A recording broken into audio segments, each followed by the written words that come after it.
Well, welcome to the Cup for Time podcast here at the Canton United Methodist Church.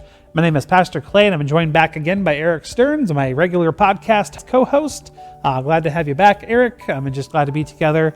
Thanks for joining us for this episode. Today we're talking about my message from Sunday, which was all about fulfillment. Where do we find fulfillment in our lives, and how does Jesus give us part of our answer in his life of service?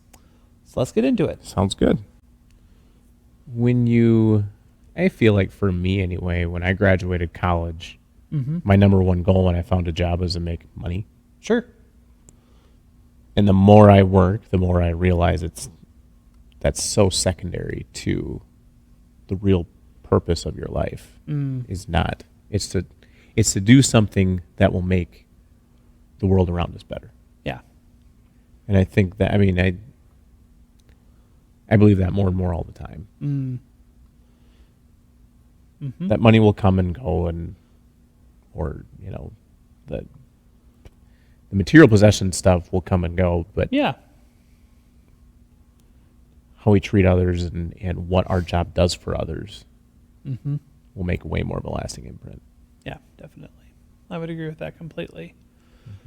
Yeah, in the Bible study I've been doing right now, it was kind of along these same lines around purpose and the goal of life and finding that fulfillment. And we just had a member go from an acreage to an apartment and majorly downsize, and she was just saying how eye-opening that was for her to realize how little stuff matters. And just it was the best thing that she says it was the best thing that she ever did was to get rid of everything. I mean, within reason, but to get rid of a lot of excess stuff that she just didn't need anymore, didn't need to carry, didn't need to, deal with, is just gone. And she hasn't missed a thing. And so often we do think that our lives are about accumulation and wealth and, the things that wealth can buy, money and toys and, all those wonderful things that we like to have. And those aren't bad things to want, but also they cannot, like we talked about a number of times, they cannot be the defining factor of your life. And so many of us are tempted to make it that way. Right. It can't be who you serve. Yes. Yeah, we've talked about that a lot. Yep, definitely.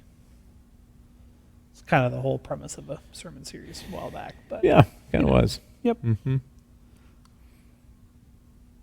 But I think this is a good reminder of that. Yeah, definitely. Yep. I think especially because we're in this season of Lent asking, I hope we're asking good questions. I feel like they're good questions. I feel like they're questions that are worth wrestling with and, digging into and really chewing on. And, as we look especially at the end of Lent and look to the cross, look to what we're about to go through with Jesus, what is the purpose of my life? Jesus put the purpose of his life on full display for us in a lot of different instances, but most clearly on the cross. So what is the purpose of my life? Why do I do what I do? Even if we could just do a fraction of what Jesus did. Right. That'd be amazing. So let's talk about the washing of feet. Sure. Why did he, let's walk through that a little bit again. You did it on Sunday. I think we can review that again. Why did he do that? Right. So in that day and age, roads obviously were very dirty. Life was very dirty, very dusty. One of the realities of that world is that human people would share the road with livestock. And while livestock are wonderful, they're maybe not the cleanest thing in the world. And so when they gotta go. And right on the road is the perfect spot for them, not for us. But when all you have is a leather sandal and maybe some string to protect your feet from the road conditions, feet were disgusting. Feet still, to me, are disgusting, but feet were disgusting. And so as a sign of hospitality, when you had people over, there was someone who was designated to be the foot washer. Really? And it was not a glamour job.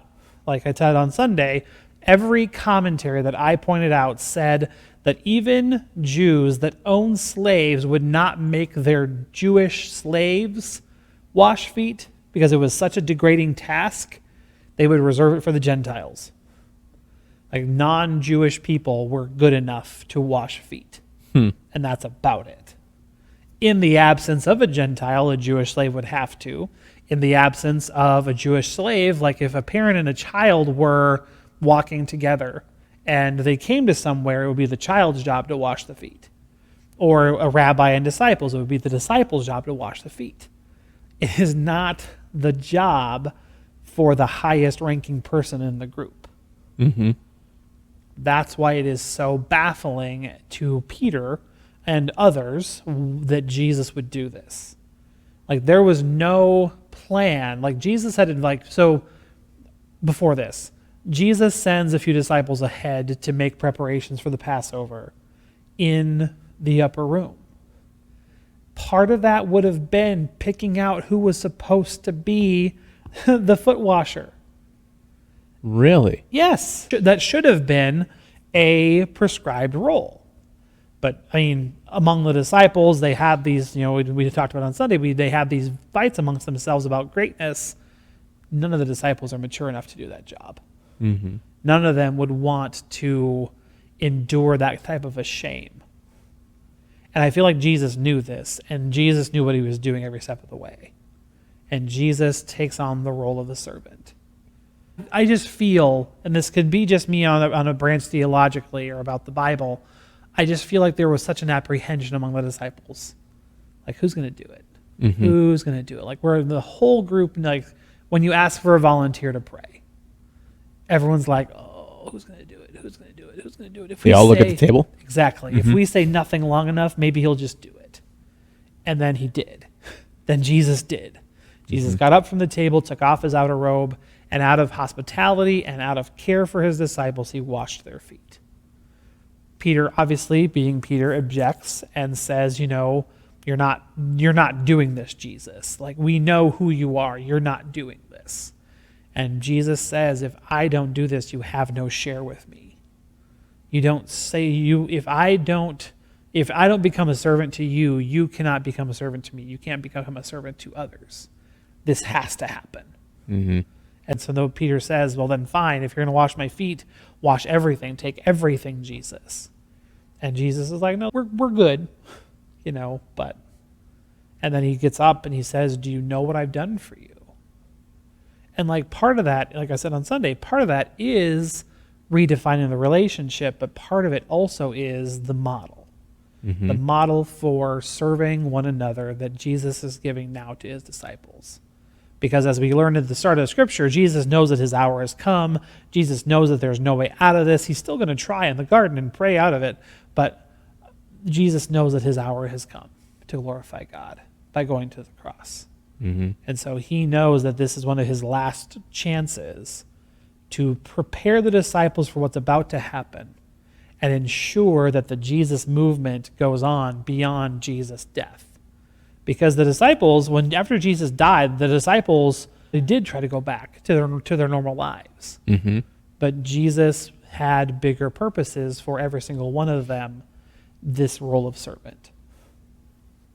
So that's why, that's the practical why, and also the spiritual why of why Jesus would wash their feet. Right. Yeah, Jesus is just showing us that we need to be willing to do the crappy jobs. Yeah. Whatever is called for us to do, mm-hmm. we need to be willing to do it. And really, to take this into today application, yeah, in anything we do, mm-hmm. there are things that just need to be done, and we need to be willing in order for whatever greater thing that we're working towards. Yep. We need to be willing to do that. Absolutely. Yeah. Absolutely. I had a friend of mine take a job at Storm Mountain, and she ended up scrubbing the toilets for Jesus because, that was what was required of her in the position that she was in. It wasn't glamorous. It wasn't what she had intended. She had intended to do more ministry type stuff, mm-hmm. but the toilets needed to get scrubbed. So one way or another, the toilets got scrubbed. Sure. And that's part of who we are. That has to be a part of our, not just clergy, that has to be a part of our identity and a part of our DNA, is that we know what it means to take on the role of the servant, to do the crappy jobs, and to do them to the glory of God. Mm-hmm. There was a piece that you and I were talking pre-podcast. Yeah. About there was a piece that you had cut. Mm-hmm. Do you want to talk about that a little bit? Yeah, definitely. So I texted Eric right away on Sunday and said I inadvertently I cut this out. Because we needed content, Clay. It's fine. Well, yes. But in the course of the sermon on Sunday, I wanted to talk about the depth of service that Jesus was striking with every single one of his disciples. The disciples had literally nothing, no leg to stand on as to why they couldn't be the one washing feet. Because Jesus became a servant to them in the depth of what they were about to do. It makes Jesus becoming a servant feel so much more powerful. Mm-hmm. Jesus washed the feet of the disciple that was about to betray him. At this point, Judas had not left the assembly. Judas was still there. Mm-hmm. Jesus washed his feet and still welcomed him to the table of communion. Jesus washed the feet of his disciples that were about to fall asleep hours later in the garden. As Jesus is praying and pouring out his heart to God, the disciples are supposed to be watching and praying with him, but they fall asleep. Jesus still became a servant to them. After Jesus was arrested, the disciples all scattered. Jesus washed their feet, became a servant to them. Yeah. Peter, was about to deny Jesus. Jesus still washed his feet. After the resurrection, Thomas was about to doubt. Jesus washed his feet. Every single disciple had a reason as to why it made no sense for Jesus to become a servant to them. But yet Jesus still did. And I just find that so fascinating and so impactful when I think about my own life or all the ways that I screw up. Jesus would still wash my feet. And so even as I go through my life and my life in ministry, there are people I disagree with. And there are people that, say they're going to do something and then don't. I am still called to be a servant even then. And that's hard, and that is, it's sometimes not fun, but it is the reality of my life as a minister and my life as a Christian. There is a hesitancy to become a servant. Yeah. Yeah. Definitely is. Mm-hmm. Everything's so self-centered. Yes. Self-serving, mm-hmm. Get what you can get and right. Don't worry about anyone else. Yep. Look out for number one, and everyone else can take a back seat to my ideas and my way being the best way, and my whatever. The example that Jesus set is still looming over us. Right. And like I said Sunday, I really appreciate how Jesus made the role of servant something functional. And a servant is someone that knows what they want to do with their life. A servant wants to give of themselves in any way that they can. Mm-hmm. And I just think that is so countercultural, and just, and not just like American culture. I think it just works so against our human nature, because we just have such an innate desire to survive and to thrive, even up and against someone else not, But yet we are called to be servants. We are called to give of ourselves, to give of our protection, to give of our safety, not be unsafe, but, there is a comfort zone that we have that we are called to over and over get out of, And I think, too, about the church in general. We just want to stay in our building. And I know we've talked about this a lot before. But once again, we're not called to be in here. Yes. We're called to be out and serving others. Yep. To bring them in here. Right. Yep. To welcome them to this family. And we're not good at that. Mm-hmm. Because, it's our culture to just worry about, number one, especially, and for the majority of people in the United States, we don't have to worry about, or for a lot of people in the United States, we don't have to worry about like where our food's going to come from, where our, and we have the means to serve others. Yep. And it's different in, places that are less fortunate than we are, where they really do kind of have to worry about the next meal and that kind of thing. Yep. But you almost wonder if people in those cultures are more willing to be servants because they are closer to it. Yeah. Oh, absolutely. Yes. They know what it's like to have nothing and want nothing more than for that to just not happen. Mm-hmm. Yeah, definitely. I'm so fascinated by what Jesus did. It's so powerful what he does. Mm-hmm. Yeah. I mean, I think of the times that Jesus sacrificed his own personal safety. Like, in that day, what we call now Hansen's disease, leprosy, was such a serious thing that if people were afflicted, they had to call out and cry out so that people didn't get too close. And Jesus says, I don't care, I'm going to touch you. Mm-hmm. Like, yes, he's the literal Son of God, and we knew that he was going to heal them when he touched. Well, yes, with the benefit of hindsight, 2,000 years of theological study, we knew that Jesus was going to heal them with his touch, but there still had to be that human part of Jesus saying, what in the world am I doing? This is an unclean person. This is a very serious disease. And why am I touching him? But I think again, Jesus still had to do it. Right. He just had to. Like, there was no other course of action for him but to reach out and touch the untouchable. He was a rabbi. He would have been for a while respected by his peers, but he gave it up. He gave that up to hang out with people that had no status, right? That were deemed unreachable or unlovable or whatever else. That were just so far damaged and too far broken for the grace of God to be real for them. Mm-hmm. I think about too. I'm reading through John again right now. Nice. And I feel like at the end of every chapter, or sometime in every chapter, it talks about Jesus then sneaks into the crowd because they were ready to stone him. Yeah. With whatever he was teaching on. Yep. And they're always, the Pharisees and everyone else are always questioning him, and then every time he says something, they're ready to throw rocks at him. Yes. How can you get up every single day knowing that someone is out there to kill you and you're going to confront them every single day of your life? Yes. Yep. I'm sure there's people out there that don't like me, and that's fine. Uh-huh. I don't think they want to kill me, and I don't usually get to, they're not throwing rocks at me. Right. Yeah. For sure. But I mean, it says so often they're ready to throw rocks at him, and he just keeps doing his thing. Mm-hmm. Even for Jesus, especially in John's gospel, for Jesus, the final straw for the scribes and the Pharisees was when he raised Lazarus from the dead. Mm-hmm. And that's halfway through the gospel. Right. There is a bunch of other stuff that happens afterwards. None is so stark and public and clearly God inspired as the raising of Lazarus, but yet and even that, he knew that was going to tick people off. Mm-hmm. Still did it. Right. Lazarus was raised from the dead. He was not short dead, he was long dead, in the tomb for days. Well, yeah, it was starting to smell. Yes.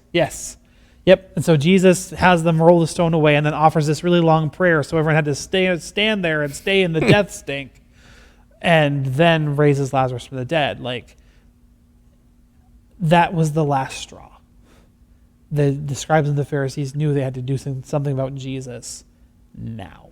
Well, because isn't it in John where they say something to the effect of, we can't let anyone else know about this? Yes. Doesn't that tell you right there that how true this really is? Mm-hmm. Yeah. And try as they may to stifle it, it was just unavoidable. Triumphal entry that we're going to talk about on Sunday.